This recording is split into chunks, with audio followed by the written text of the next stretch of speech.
Hi, my name is Bob Ciampi, and I'm a licensed clinical social worker.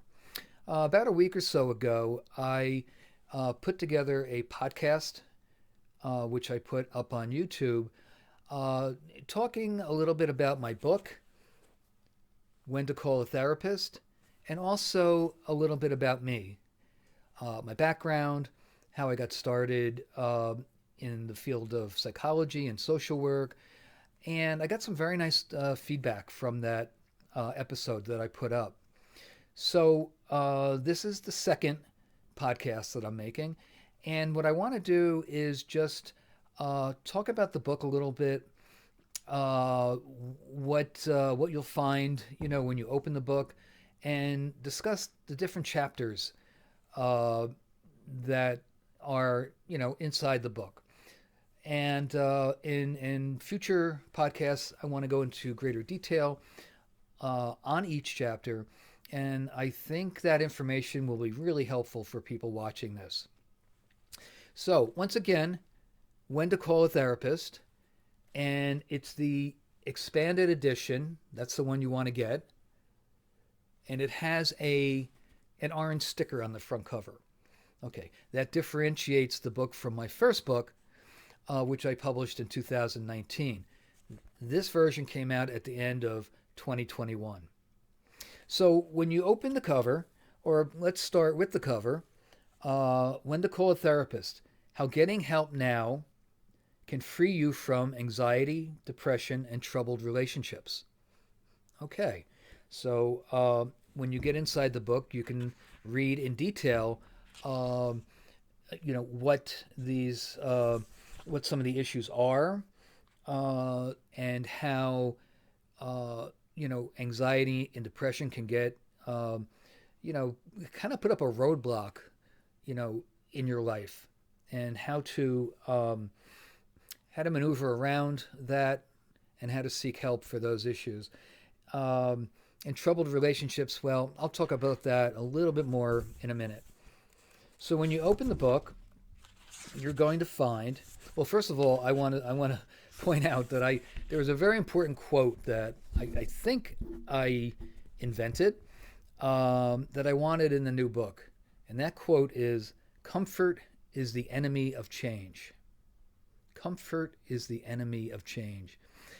Um, and what I mean by that is, sometimes we get so comfortable in in life, in our jobs, in our relationships, um, in all different facets of our lives, and we're kind of lulled to sleep.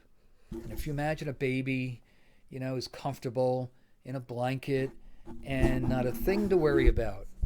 But I found that some people who are in those situations get stuck there. There's no growth. There's no desire to change. Why? Because it's comfortable. So by saying comfort is the enemy of change, sometimes we need change in our lives, and sometimes it's gonna be a little uncomfortable.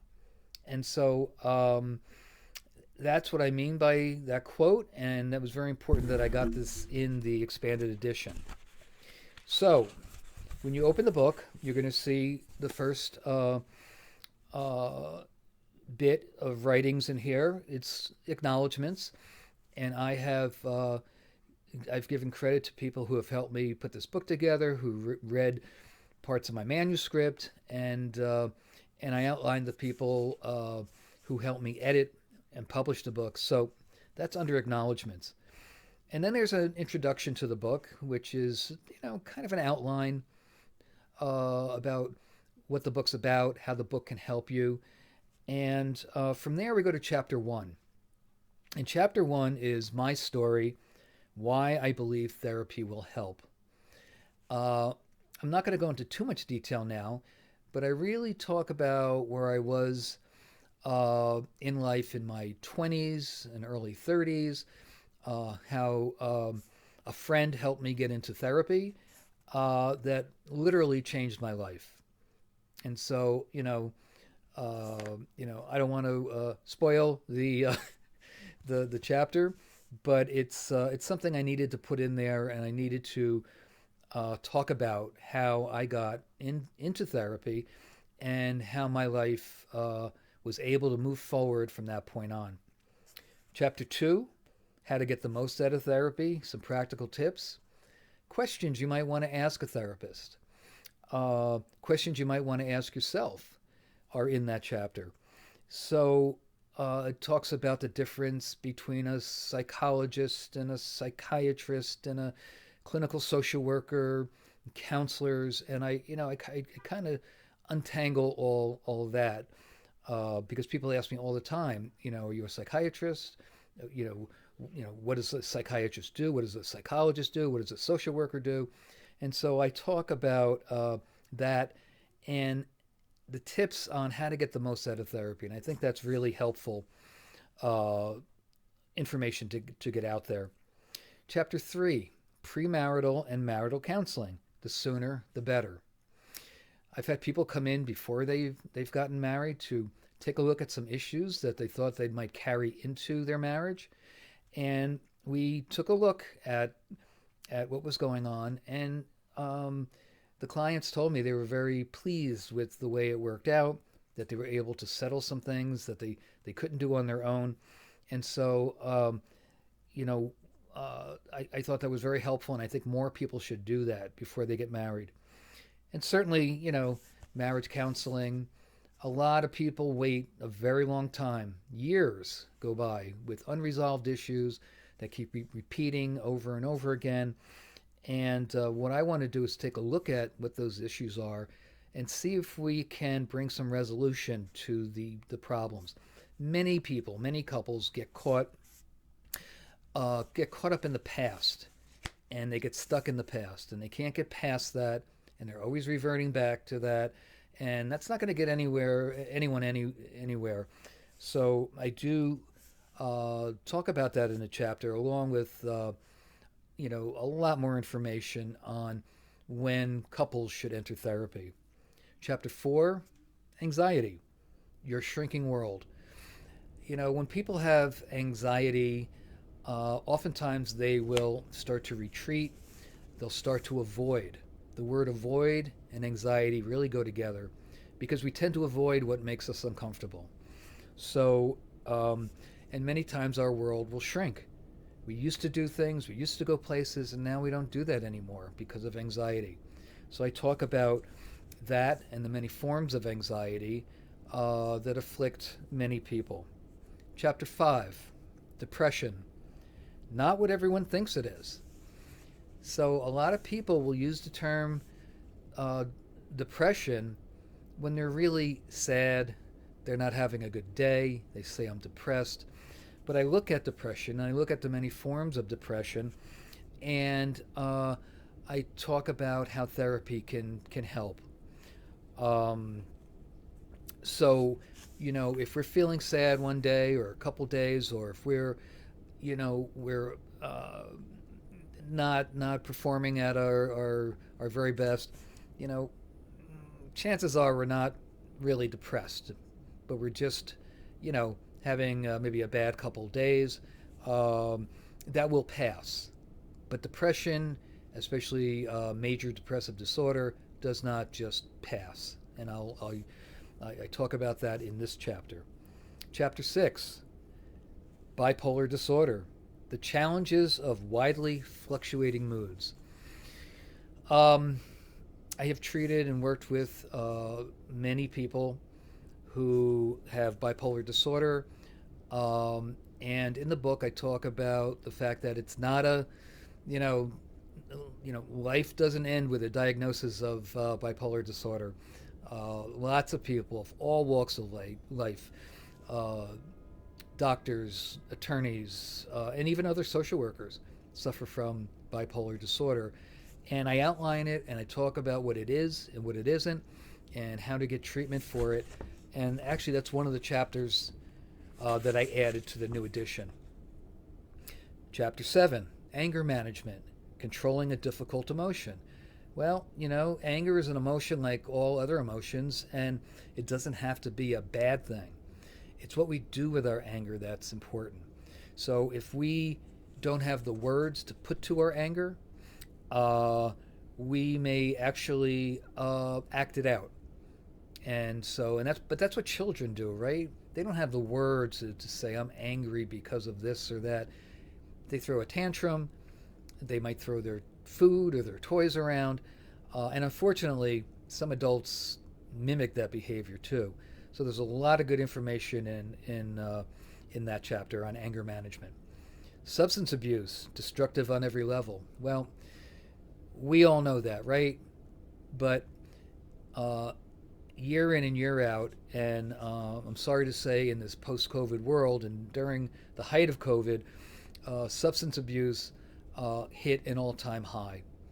And this includes all different kinds of substances, alcohol, and of course, pain medicines that people abuse. And so that's a very comprehensive chapter. I'd like people to read that chapter and just to understand the effects that it can have on the person, friends, family, work, all aspects of life. So that's why I said it's destructive on every level.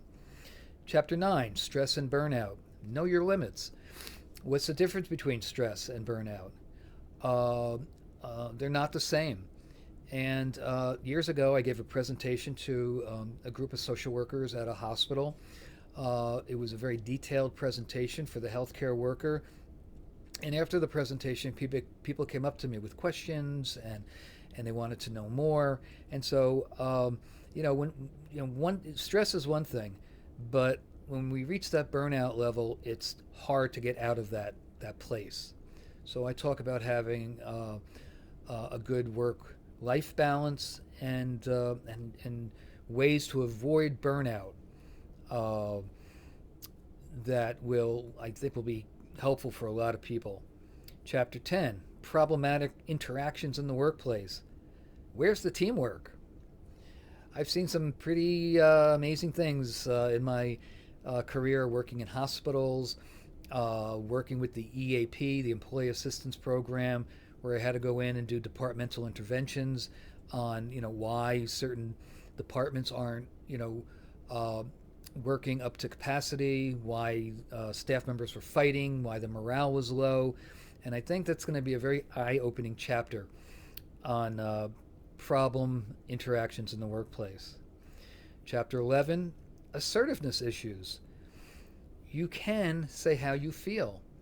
I talk about assertiveness, what a lack of assertiveness might, how that might be a problem in your life. I talk about passive people. I talk about aggressive people.